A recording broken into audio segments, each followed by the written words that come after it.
Hey guys, welcome to another Raid Shadow Legends video.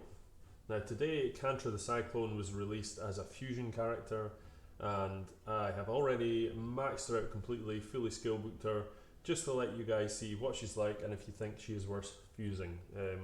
She's definitely worth fusing, she's super cool. So let's go ahead with her stats and her skills. Incidentally, I'll just quickly go through, I think I've made the fusion disappear, but the fusion was Bushy, Basher, and it was Necro Hunter, and the last one was Bone Keeper.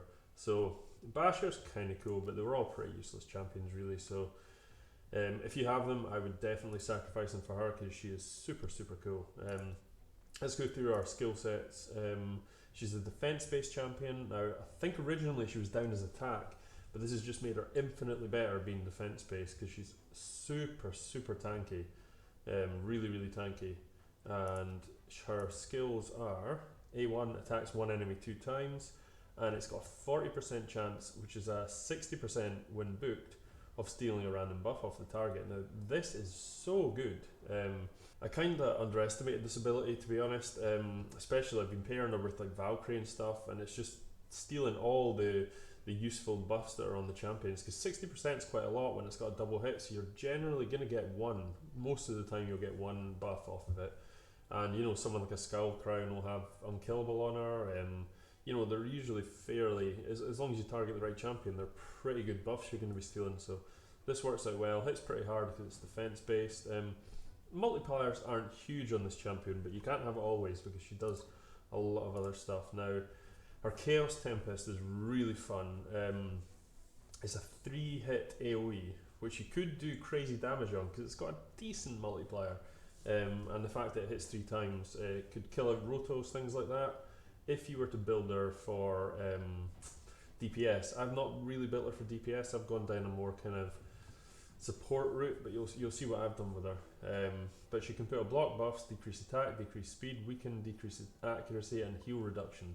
Now block buffs, decrease attack, decrease the speed, and weaken are all extremely good. The last two are actually better than you think, depending on the situation.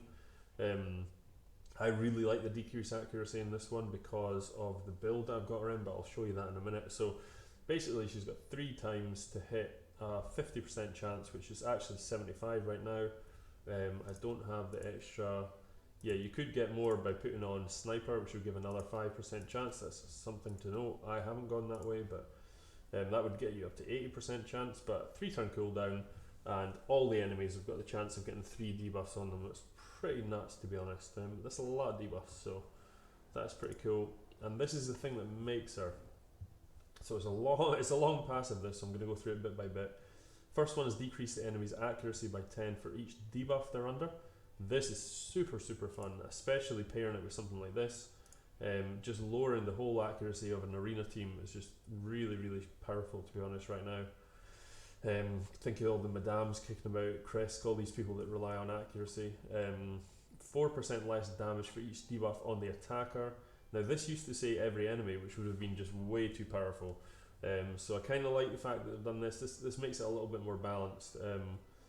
But again, this is pretty crazy. You're going to be generally, as long as you run a few other debuffers like a Madame or something in the team, you're going to be having like at least sort of 3, I would say 3 or more debuffs on at any time, which is a 12% damage reduction, which is pretty damn big. And you could potentially get in a lot more. It doesn't actually have a limit, you see. Yeah, I mean the clan boss, this would be 10 times, so you're getting a 40% damage reduction on the clan boss. So that's something to know. She could be pretty powerful. In Spider, she's going to be crazy as a tank because she's the off affinity as well. So you could really use her as a tank, and every time the debuff expires, she's gaining health as well. So you could. This champion's got a lot of potential to do some crazy stuff with. You know, she might just be one of these champions that you could build in a certain way, and she'll just never die. You know, she'll constantly be gaining health from her debuffs, and she'll be taking less damage here. The provokes as well. That's going to be pretty cool. Again, the last one has a 75% chance of placing a provoke debuff 1 turn on the enemies under 5 or more debuffs at the start of this champion's turn. So if you can get those debuffs piled up, she's got a very good chance of provoking them as well, which is starting to get a bit nuts, because at that point she's going to be having crazy damage reduction, you know, she's going to be getting loads of heals as champion by a load of HP. This is really, really good, this no escape actually. And then the last part of it is probably the best part. This champion can place debuffs on weak hits. So yeah, just super, super cool ability. I'm having a lot of fun with this right now. It's just the first day she's been out. I mean, I'm pretty early in there. I just want to let you guys see what she can do, but I feel that this is going to be one of the better passives in the game at some point. She's got an increased accuracy in all battles by 60, which is actually pretty useful. Let's go ahead and go into our Masteries. Now, she's definitely a DPS champion. You could use her for DPS, and if that's the case, you probably want to go like kind of more savage gear, down to like a Helm Smasher, or just you could try tons of. I would probably go down that route, to be honest, and then go for your usual kind of stuff, Ruthless Ambush and Shield Breaker if it's arena and things like that. But I'm kind of going with an arena build first and foremost. I think this is where she's going to shine, just with her kit. She'll be super useful for dungeons, definitely. She'd be a brilliant off affinity tank for like spiders, like I said before, but I've got a spider team that does it in like 20-30 seconds anyway, so I'm not really looking for that. I'm looking for high end arena for her, because I think that's where she's going to be cool. So I've gone down a resistance heavy route, so resistance and resistance here. You want Cyclone Revenge just to keep those turns going. Bit of stubbornness just in case she gets any stuff on her. Improved parry is always good. Then I've just gone accuracy, and you want Master Hexer because she's placing a lot of debuffs.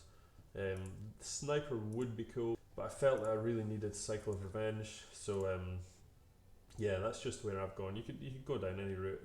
I was actually thinking of maybe just playing her in a decent immunity set, because I've got accuracy immunity sets, and then just going straight down the tough skin to iron skin, and just going for real tanky.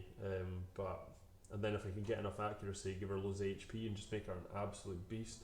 That could be doable, because she might just be like unkillable that way. But yeah, this is the build I've gone with just now. Again, first day out, it's a work in progress, so I might change things. I've gone 2-piece speed, 1-piece accuracy. Our total stats right now, she's at 5.5k defense. Could get this a lot higher.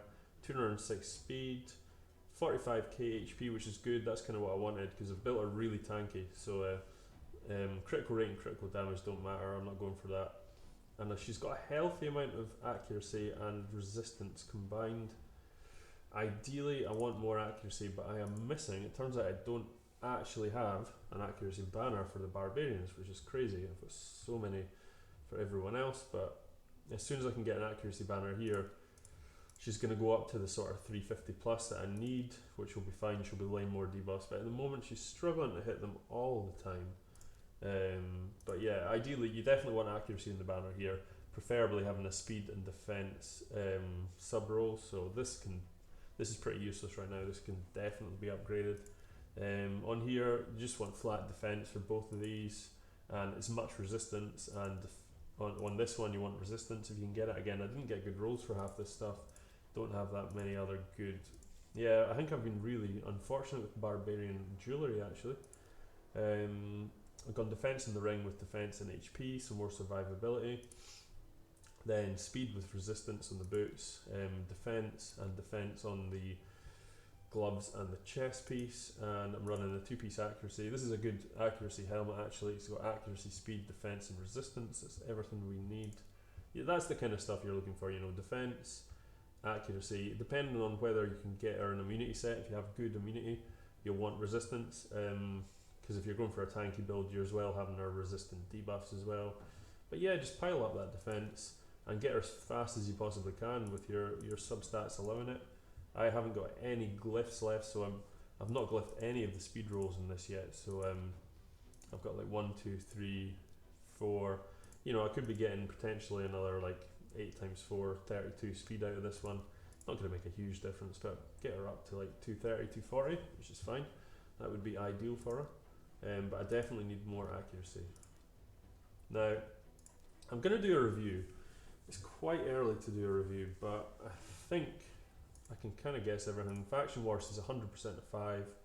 Clan Boss, I don't know yet. I mean, the fact that she could be so tanky but she doesn't really have anything that makes her do enough damage, so I'm not going to give her a great clan boss damage, clan boss rating even. Campaign, probably like a 4. Arena offense, I think she's a 5. Void keep, probably like a 4. This seems to have kind of changed them out. Void keep, these things are fine. Arena defense, she's a 5. I don't know why people have rated her so low. Magic keep 4. Dragon's Lair, probably like a 4. I think Spirit keep should be a 5. Ice Golems, because she's hitting off affinity, I think she's going to be better than people think. Fire Knights, 3 hit, probably like a 4 for Fire Knights because of the 3 hit and a double on the first one. Minotaur should be a 5, and Spider's Den, I honestly think she could help a lot of people out on Spider's Den, so I'm going to give her a 5, not because she's one of the best, but I think single-handedly she could tank all the spiders and keep gaining loads of health back, so let your other champions work for you. Right, let's jump into Plat just now. We're going for a team using Tomb Lord actually, just to increase the defense, and Madame to take off the buffs on these guys here. So let's remove buffs. And the good thing about, oh I think I hit the wrong one there. The good thing about Chris is he puts up a ton of debuffs as well, so he kind of synergizes quite well with her. Now I can reset. Tomb Lord's quite good because you can do that, and then look at all these debuffs you put on.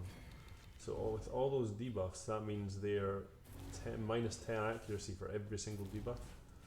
So they're not going to hit too many things. Oh, let's see if I can... Again, this is Platinum, guys, so it's not the easiest setting, but I think this team could do pretty well. Right, let's steal both the buffs, look at that. Right, let's take out Sify so she can't revive.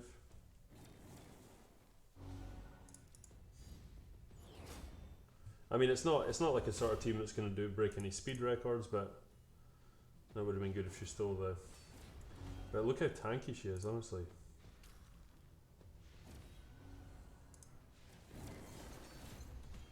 Can just hit auto from here out, I think. Like, literally, she takes no damage.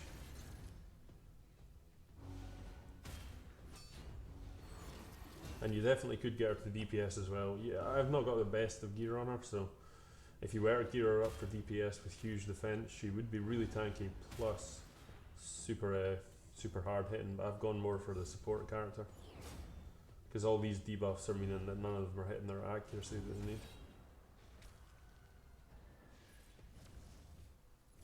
Block buffs would have been good before the counter attack. So yeah, it's not the fastest game, but we're winning in Platinum, that's the main thing.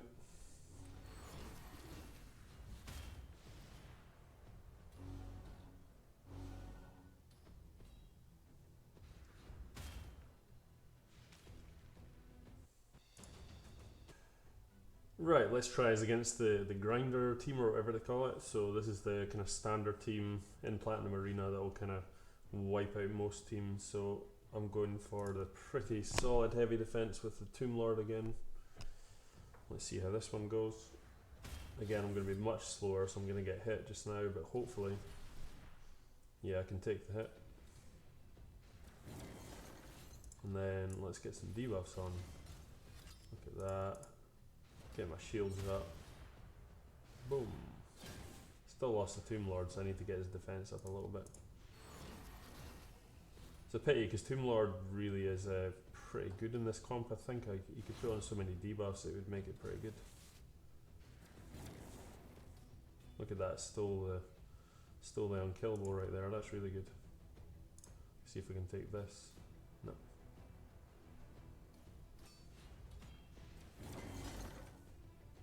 Right, we want to take out Arbor before she does that.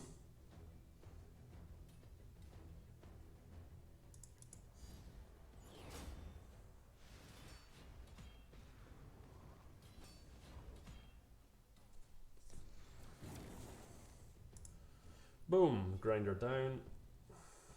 So anyway, that's Kantra, guys. Super cool champion. One of the better fusions for a while.